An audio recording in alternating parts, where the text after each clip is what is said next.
All right. Good afternoon. I'm showing it is now 3:12, and we'll call the regular scheduled meeting of the City of Erie Redevelopment Authority to order. Please rise and join me in the Pledge of Allegiance. I pledge allegiance to the flag of the United States of America and to the republic for which it stands, one nation, under God, indivisible, with liberty and justice for all. Thank you. Emailed out in your board packet was the agenda, which is the consent agenda, which includes today's agenda as well as the minutes from the meeting of June 12th. Is there a motion to accept the consent agenda? So moved. Is there a second? Second. Thank you. All those in favor? Aye. We want to make sure everyone's microphones are on, so because we're Thank you, live. And next on our agenda are citizens be heard. Are there any citizens' comments?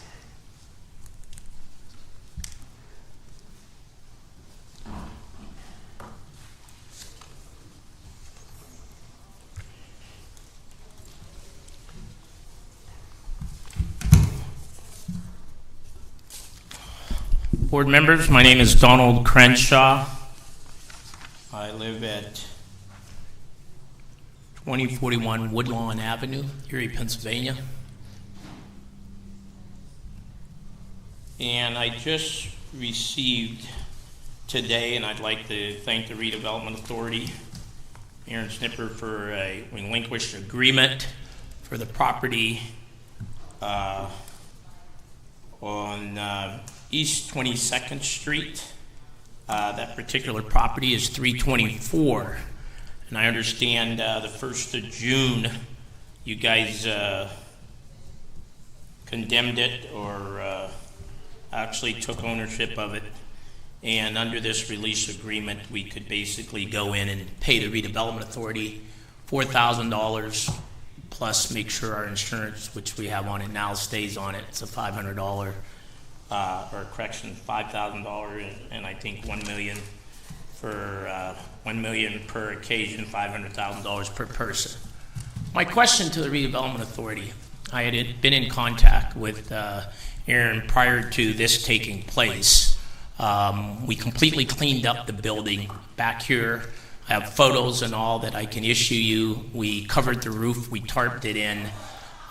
We cleaned up the property from top to bottom, went inside.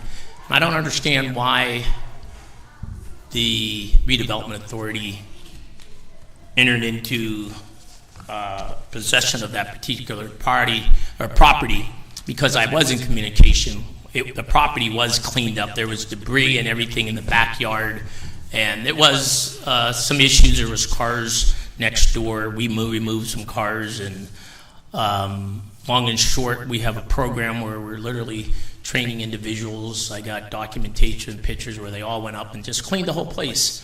Right next to it, 326, there's a pile of garbage there now that's been there for over a year. That property's vacant as well. And if you walk into my property and look, you can't help but see it. But I don't see it on the list. Our property taxes were paid up through last year. The building was boarded up, secured. The last tenants that stayed in there were young ladies that couldn't afford it. We let them stay there a year. And we're fixing up properties. I was at a pre-bid today with the Redevelopment Authority to fix up a piece of property very similar, needing conditions or having conditions that have to be addressed for this property to be fixed up and for somebody to own it or what have you. So we're all doing, I think, the same thing, trying to fix up and keep our community kept up. I'm paying all our taxes, so I still don't understand. I feel that I'm being singled out because there's other properties all around my house, and I gave you my address, that's been vacant over a year. There's a dumpster there now. When you guys took possession of 2708 Downing, up until our last court hearing, we've been mowing the lawn. It hasn't been mowed since. I got pictures, it's this high. There's trash all over it right now. So my question is, what's the difference when if I own it or the Redevelopment Authority owns it? Do we all both have to comply with codes and keeping things kept up? Because I took pictures, and I'll send them to each of the board members an hour ago. There's couches, there's tires, there's debris, grass hasn't been mowed. I took a picture of 324 East 22nd. The grass is not a foot and a half high. There's no garbage and debris on the front, but I see somebody just went there recently and dumped some more stuff in the very back. But as a taxpayer and a developer of this community that's spending more money as a private individual than anybody in the city to fix up houses and to make home ownership, you take a ride across Buffalo Road, you'll see 4 of those houses completely redone. We'll put it out there in market. They're going to sell to homeowners. We're doing everything we can do. But the stress and aggravation, and when I see the agreement, and I thank you, Aaron, again for sending it, we offered one of these to you guys before, and before you spend any money, an agreement's agreement. Why isn't the redevelopment taking the position, especially somebody like me, who they had look at a job that they know we have the ability to fix up? We don't meet behind closed doors and say, hey, look, here's an agreement. Let's not spend the taxpayers' money paying for legal. Let's get this addressed, documented, and taken care of. Up until this point, there's been a lot of paperwork passed back and forth, but not a lot of communication and agreements of any sort put together to say, if you don't follow the agreement, this is what's going to happen. When I see a $4,000 fee to take my property back that you want, and you're willing to give me time to fix it up, but if the Redevelopment Authority is paying $4,000 in fees when there's people like me that will address these properties, and when they become such an issue to the Redevelopment Authority by complaints or others, let's just enter into this agreement before you spend that money. A binding agreement is a binding agreement. And I've never had until just now an agreement issued to me by the Redevelopment Authority to say, let's do something. I appreciate the agreement, but I am sort of insulted to the point that you want me to pay you for a piece of property you took, but if I go fix it up, it's okay, when all you had to do is send me this a month ago, 2 months ago, 6 months ago, and say, here's your agreement. We're going to do what we're going to do if you don't do anything, but we have documentation that we started fixing the unit up. I just received fair monies. If you look, our state rep put it in the paper. We just received money, and PHFA has been giving us money to fix up houses for over a year. We just received a lot of money, and so did everybody else in the area that's doing what we're doing. We haven't gotten it yet, but it's coming. We're going to use it to continue to fix up houses. Redevelopment Authority is sitting on millions of dollars. Instead of taking property, why don't you put an agreement together that says, here, it's blight, I get it.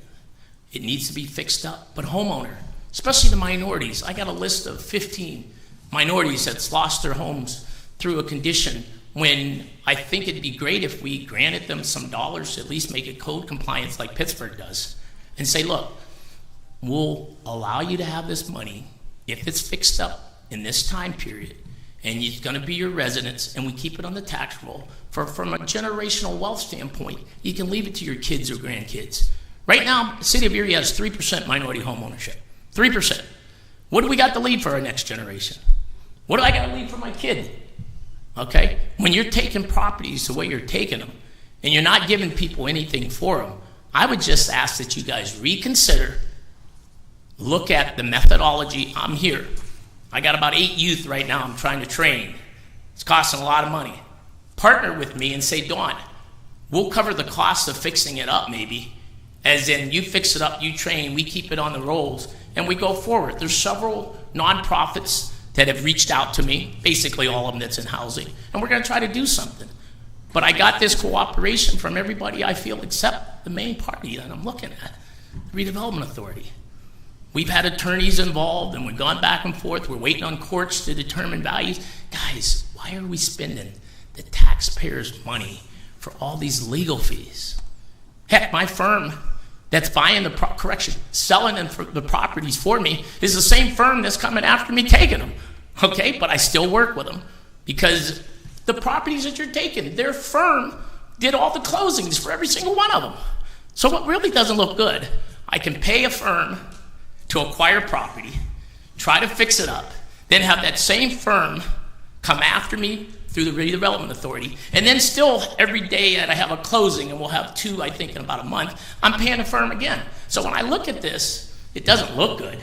It may be legal, but it doesn't look good. But I say this, guys, let's come together. Let's stop fighting. Let's stop spending the people's tax money for legal fees and doing things you don't have to do. Well, Dawn, how do you know we don't have to do them? Because you're picking on me. Guys, I'm about to spend 11 houses, 1 block. The prints are in. Things are getting ready to happen. Let's work together. All right? I'm going to leave it at, let's just work together.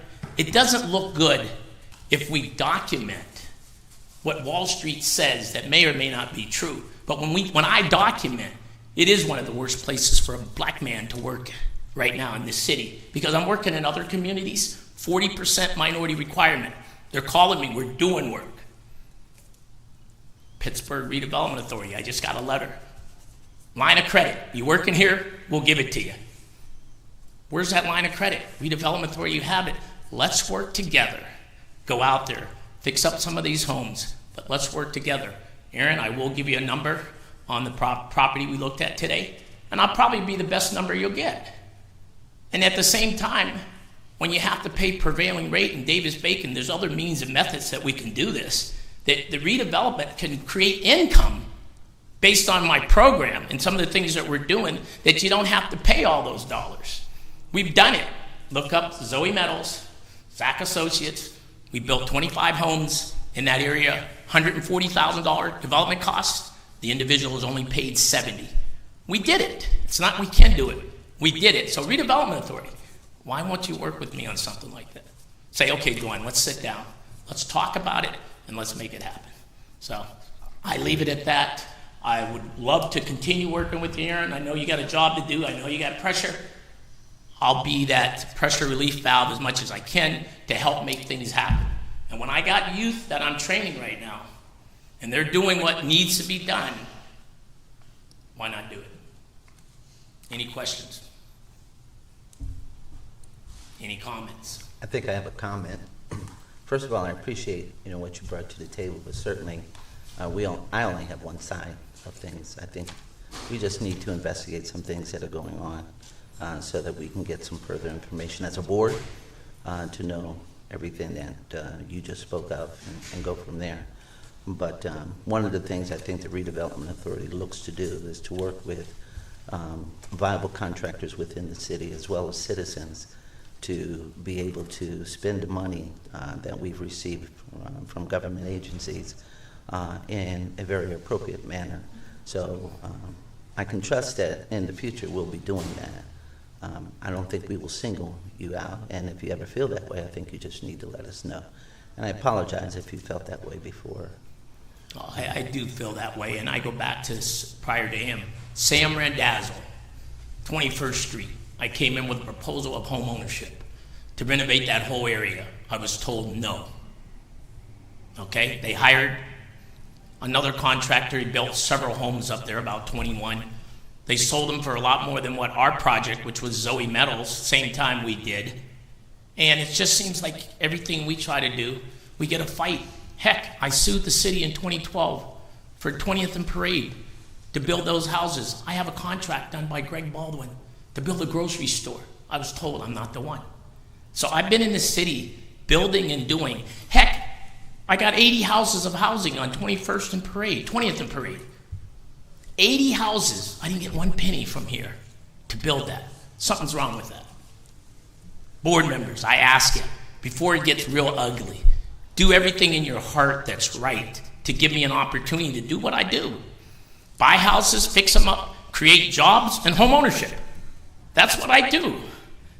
Not what I can do, what I do. So I ask you all, do everything you can do to make our city a better place and stop taking properties that the owners have paid the taxes and want to fix up, which this owner especially. I don't know about the rest of them, but I appreciate your comments, Brother Nelson, and board members, I appreciate your time. Thank you. Thank you. Are there any other citizens to be heard? Any other citizens' comments? Hearing none, we'll move on to item C, the financial report. Ms. Decker? Yes. I have included the balance sheet, the profit and loss statement, and a list of all of the checks that were dispersed for the month of June. And on that, I wanted to speak of a little bit of the income that we had received, or I should say grant reimbursement that we had received for June. With the ARPA Administrative Fund, the Healthy Homes, the Blight Mitigation, and the East Bayfront Greenway Trail Project, that totaled $124,558.31. We also had, well, we are currently expecting $56,125.25 from a combination of the Erie County Department of Planning for Act 137 in McKean Township. And we also have home investment partnership funds that will be due in about 15 days for a little over $17,000, and then we have housing authority funds for almost $16,000 that we're expecting within the next couple days as well. Okay. And then I also wanted to touch on a small HR perspective that Tracy, Aaron, and I had signed up and paid for accredited HR training courses through the Academy of Innovative HR. It is recognized as an approved training provider with SHRM and HRCI, HRPA, CPHR.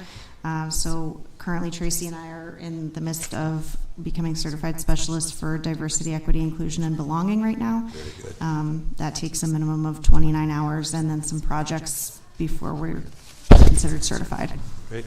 In addition to personnel, you can apply those skill sets to... There are, yes, so we have a whole year of training, and there are, I believe, about 33 different certificate programs that we can take. Okay, good. Great. We're very happy to hear that. Yeah. And then we also have a letter in here from Amy, our auditor, explaining that she is not prepared for this board meeting with our financial statements due to some issues that we had with the QuickBooks and turnover from employees, former employees, and the mess that had all created. Okay. So and that's this email here? Yes. Yep. So she is still working on that and said that she is hoping to bring that to next month's board meeting. Okay, and I get, we're on a December 31st fiscal year end? Yes. Okay, so we're 6 months into our next fiscal year then, okay. So we're already in a certain amount of time. Yeah. Yeah. Okay. She had fully prepared to have it by June 30th. There was just too many issues with the transition from QuickBooks Desktop to QuickBooks Online that had started under previous employment. So it delayed it about a week. It was supposed to go to her quality control check this or the last Friday. So it just delayed about a week and missed the board meeting. If possible, if the draft could be emailed out prior to the next board meeting, that would be really super great. Yeah. You know, this is big, have it reviewed then, and any questions could be either maybe even answered in advance of that then. Okay, yeah, and she's fully prepared. She will attend the board meeting and present it to Okay. the board at that Yeah, time. and particularly since the growth in the organization, amount of ARP funds that we have, I mean, it tends to, you know, Absolutely. raise your eyebrow a little Absolutely. bit more. We want to make sure that we have sufficient time to really dig in. Good, thank you, appreciate that. And then that is all I have for the financial All statements. right. Just for continuity, is there a motion to accept the financial report as presented? So moved. Is there a second? Second. All those in favor? Aye. Aye.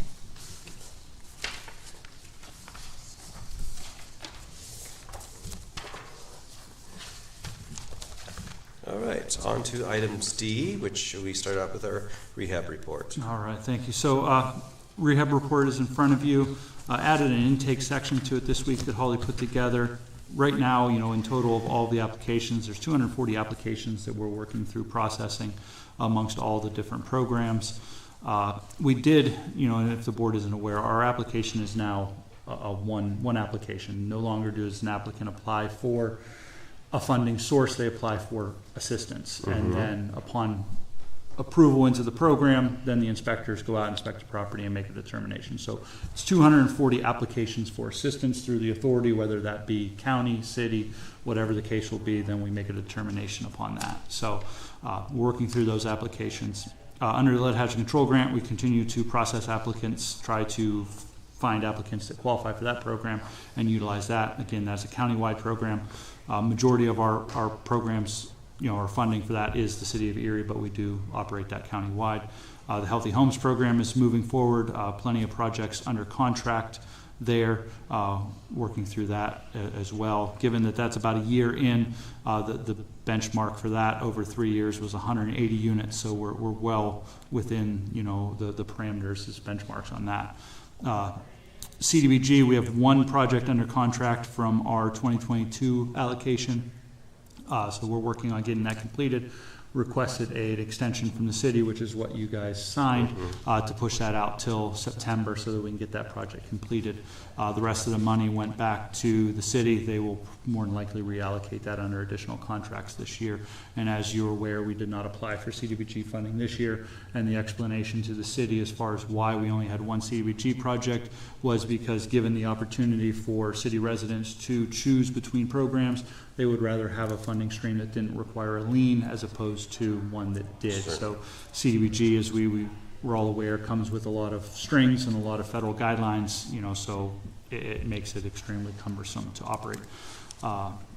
County rehabilitation is moving along. The Act 137 program, as Chuck had mentioned prior to the meeting, worked with the county executive and Department of Planning in Erie County to work through the whole homes repair program. We're in that agreement with them. I think we're finally got the program narrowed down to its parameters as far as what funding will be utilized for. We're tiering it in a tiered approach toward 9 boroughs in our service area for the county, try to make a direct impact on the main corridors throughout those areas.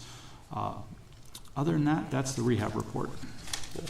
And I did want to mention, it's just for the benefit of everybody, it was interesting to me, and I was very proud to see that the City of Erie Redevelopment Authority kind of spreading the wings out into throughout the county, and being the authority handling the residential programs there. So Erie County is pretty large, and talk about getting from point A to point B, and then you think about the geographical diversity, much different cultures out in Albion, Union City, Edinburgh, where I work, and so on. So, adapting to those cultures and making these programs available has been, very interesting. And Aaron and team are doing a good job with that.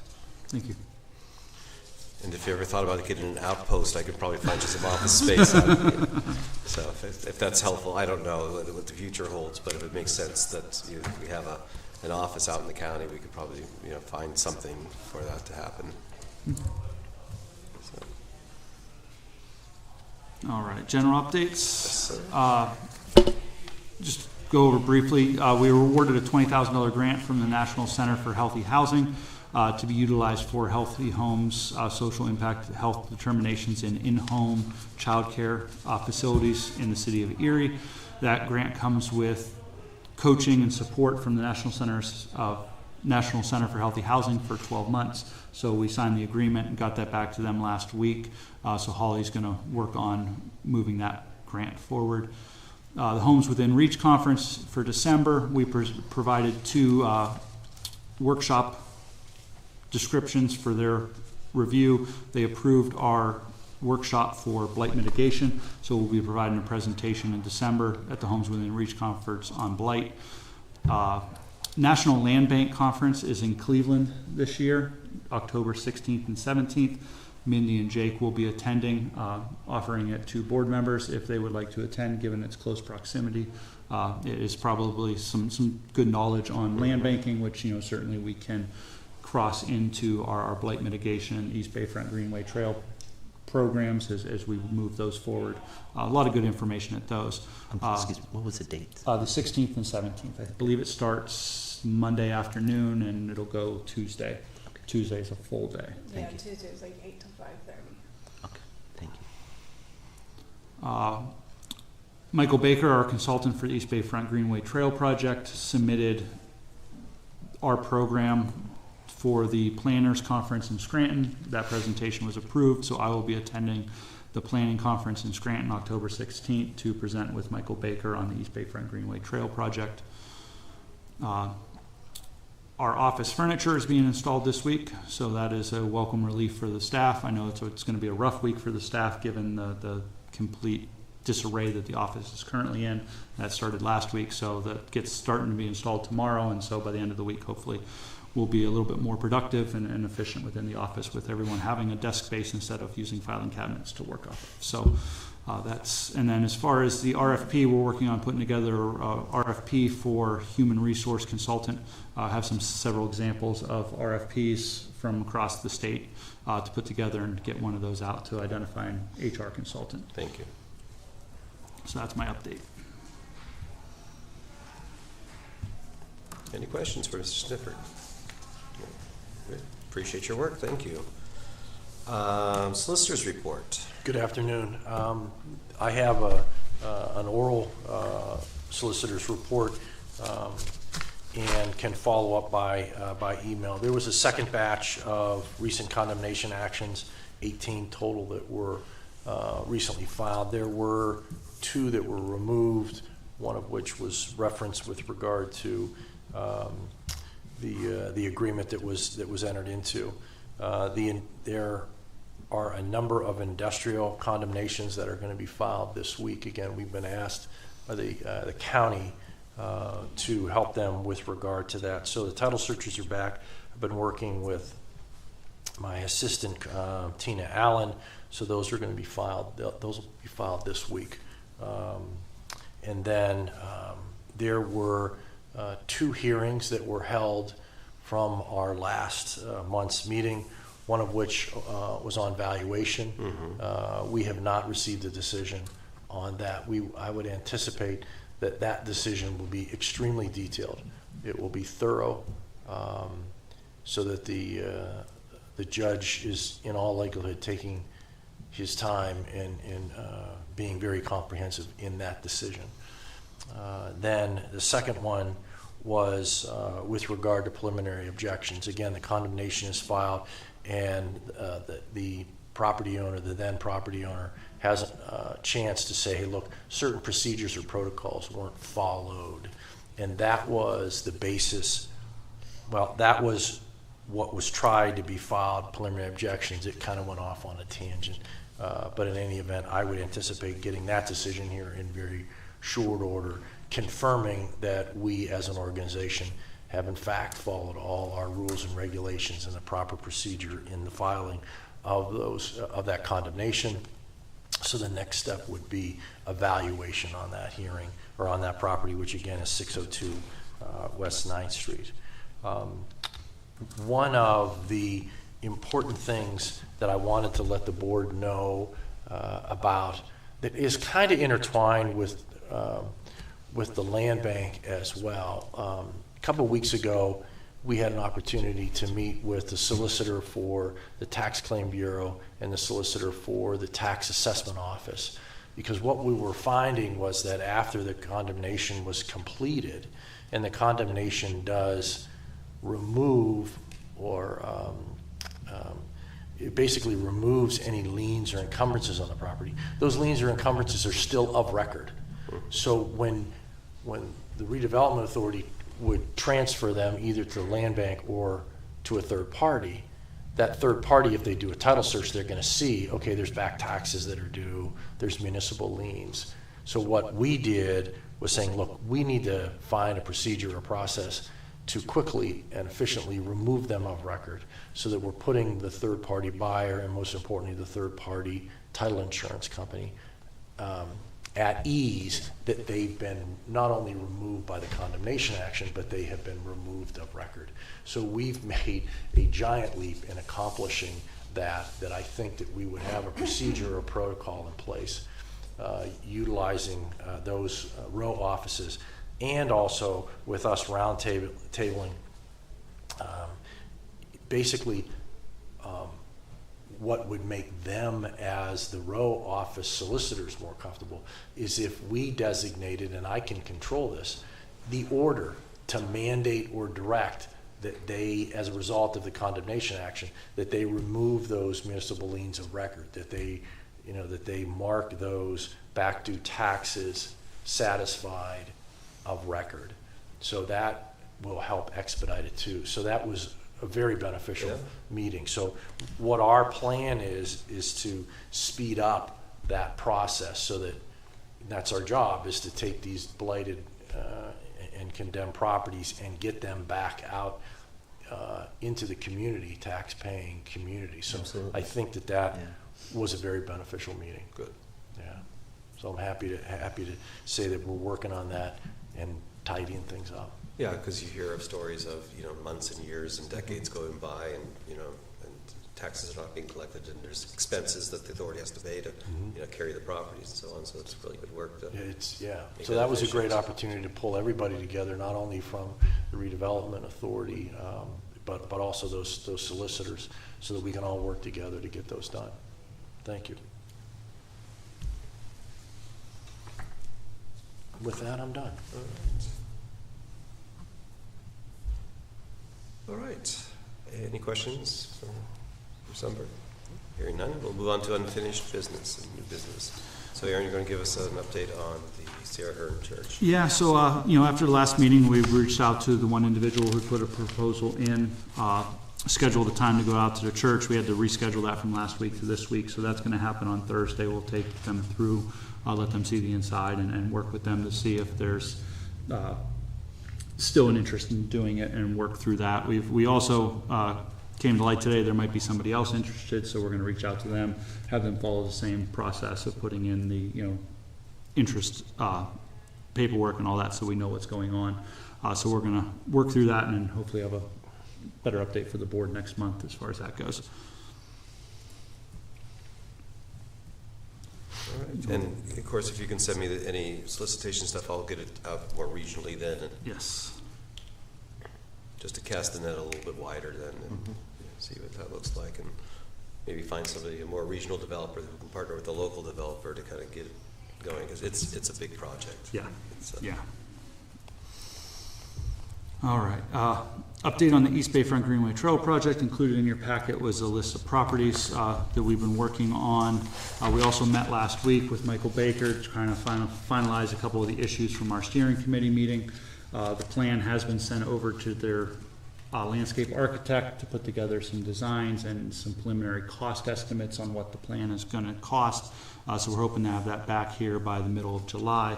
Hopefully we'll be able to have a study session with the board, an executive session with the board sometime in August to review that plan and get it approved by the Redevelopment Authority Board so we can move forward with it. Yeah, looking at the visuals, I was able to attend remotely the meeting. It was really impressive how things are starting to coalesce. Yeah. It was hard for me to imagine what that would look like, and starting to, the options are looking a lot clearer. I believe once we have the plan and then we start to acquire different parcels, we'll be able to add onto it. So it's certainly, I think, not as robust as we would have hoped out of the gate, but I think down the road it's going to be a benefit for the neighborhood. And we're already looking at the vacant lots we already have and some other things to see what kind of assets, the neighbors are looking for and what we can provide to that area of town. I'm interested to see what the public safety and city engineering folks are doing with traffic calming and crosswalks and so on. Yeah. There was certainly some discussion in regards to those alleys and difference of opinions between municipal entities. So yeah, it's just it's an interesting project to see everybody's points of view and seeing how to come together for the common good. I can understand their concerns. Right. No, absolutely. So we're all learning together, I think. So I appreciated being part of that. Thank you. Yeah. All right. New in our packets are some loan guidelines that Aaron had circulated earlier, I think on Friday. So if you want to walk us through. Yeah, so provided for you, we worked on the guidelines you guys had originally approved a couple months ago, the loan term sheets. So these are the guidelines, kind of walk through each different programs, what each individual would be required, what the applicants must provide, who's prioritized in the application. So we have the contractor loan program, the new production loan program, and the rental investment program. They're all commercial loan programs. These are not consumer loan programs, so it does fall under the ability for the Redevelopment Authority to provide the loan funding. The contractor loan program, and I'll just kind of briefly go over it if there's any particulars, is to provide up to $50,000 of assistance to a contractor who has been awarded a publicly funded project to help facilitate the ability for them to mobilize and complete that project, given the likelihood they don't have the funding to compete against some of the larger firms. The new production loan program is built to allow for the development of workforce housing or rehabilitate housing within the city of Erie up to 4-unit structures, 50,000 to 200,000 loans broken out into different rates between nonprofit and for-profit individuals, with a 12-month construction term and the ability for that after 12 months, or really after 12 months, it flipping over to a 10-year mortgage until the project is completed and repaid. And then the rental investment loan program is $25,000 cap per unit for the ability to acquire or rehabilitate rental housing located within the city of Erie, with the goal being quality rental housing. And that's limited to 4 units as well. That is limited to 4 units without board approval. So the ability that properties containing more than 4 units would have to come to the board for approval. So if somebody wanted to utilize a loan program to develop 15 units, then we would have to bring that proposal to the board for approval. Right. Through that, yeah, that makes sense. Because it's really focused on, it really helps with the neighborhood development and developing homes that are consistent with the character of the neighborhood, as opposed to large scale properties, which could be fine. It's just that they have to be carefully Yes, planned. yeah, we certainly want to make sure that we review those carefully. Yeah. That and we're in cooperation with the neighborhood groups on anything that would be larger than 4 units. Yeah, well, because larger projects can really change the character of a neighborhood, and sometimes not to the better. Yes. Okay.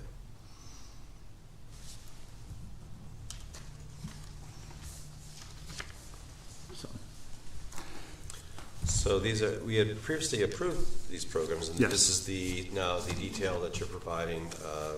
So just an abundance of caution, we should probably approve these today. We would like to move them forward, Okay. as so we can get some of these rolled out quickly. And I would recommend doing so that we can expedite and getting this money available to developers and contractors. And we was worried about recapture of the ARP funds. We're hearing a little bit about that in the background, so we want to keep moving ahead. And I would invite any board member in the next couple of days, if you see something really jumping out, let Aaron know. But otherwise, I would ask for a motion to accept these 3 today. So moved. Is there a second? Second. All those in favor? Aye. Aye. And again, Aaron, if you want to contact the members who are absent and just let them know if they have any additional comments, let you know in a couple of days. And Yeah, absolutely. Then you should be able to go. Yeah, follow up with them as well. And finally, we have the ARP new production program. All right, well, I'd hoped to have, when I put the agenda together, have a little bit more for you on this, Okay. but the loan program guidelines kind of took a little precedence to that. Understood. But the intent with the new production program, right now, we have about $900,000 left in that program for the development of assemblage of our lots and development of new housing. My thought is I'm going to put together an RFP for developer opportunities, allow developers to submit letters of or developer proposals for the use of the funding for whatever their development might be. We've had several meetings with some different interested developers. They all have a different perspective on what they want. So I figure if we put out an RFP toward developers, that we'll get some different proposals and be able to rate those and figure out what we would want to fund with that funding, given that we would want to keep affordability as part of that, and of course the usage of our lots as a priority, or lots within some of these neighborhoods. Based on some of the city's plans through CZB and others, does the city have any priorities or anything that they would like to see in terms of that might help us to help rate other proposals? Are there we desperately need X, we desperately need 50 units of this style of housing, or 20 units in this neighborhood, or this type of housing for this income group? If any of that exists, that would be helpful. And Yeah, I think the comprehensive plan and neighborhood plans have been more like geographic focused rather than like those specifics like you're talking about, Yeah. style of housing or, Okay. you know, occupancy Or thing. target area. But definitely like target corridors or areas within neighborhoods that I think. Yeah, and if any of that's available, that will help them make the decision selection That's easy. process more objective. So that, because each developer is going to come in is going to have the best possible project possible, and they'll tell us that, of course. And it'd be helpful to have some degree of, even before pencil meets paper, to have some degree of priorities. Yeah, absolutely. We can pull some of that That's information together for available you. to us then. Yeah. I know over the years See we what we spent a lot find. of money on plans, and it's Yeah. time to make sure that we're putting those We're into following use, the right? plans. Yeah. Just a thought, I don't know. Yeah. So, Okay. all right, that's helpful. All right, well, we've accomplished a lot today. Anything else? Any board members have any other questions or comments or observations or anything? Mr. Nelson? Yes, back in May, we did talk about the new housing loan program. Did we finalize that? That was one today, new production. And so we New changed the production name. loan. Yeah, it was always new production. I think we had talked about it kind of as new housing, but the new production is focused on development of either new housing or rehabilitated housing. No, this was the one where we were loaning so much to, I'll have to pull it. It's, I do have it. Okay. But we had talked about giving loans to homeowners. Oh, Right. housing rehabilitation loan? Oh, the home ownership incentive, the 20. Yes. Yes. So at this point, we've been working with an attorney to see if we are able to undertake lending mortgages directly to consumers, and that is not something that we are equipped for. We would have to be like a CDFI or collaborate with a bank, which we did try to reach out to 2 of them, and they were not receptive to that. So as of right now, we had to table that and focus on the commercial until we got some either set answers or maybe a better direction for where we can put that money, or possibly turn part of it into a grant, is what we had talked about before when we realized that we were running into some obstacles that we couldn't overcome. And I'm So- recalling the loan servicing can be very challenging, and without Yes. having a system in place, Yes. the servicing of those loans can be, It's So- right. It's all of the underwriting, the rules and regulations you have to follow, the reporting to the government, all of. We yeah. reached out to the attorney to get a letter for the city as the city requested, and so they're just working through getting us that Okay. information back. so still in discussion yet. Yes, Okay. still moving forward. It's just, yeah, they're working Yeah. through the details.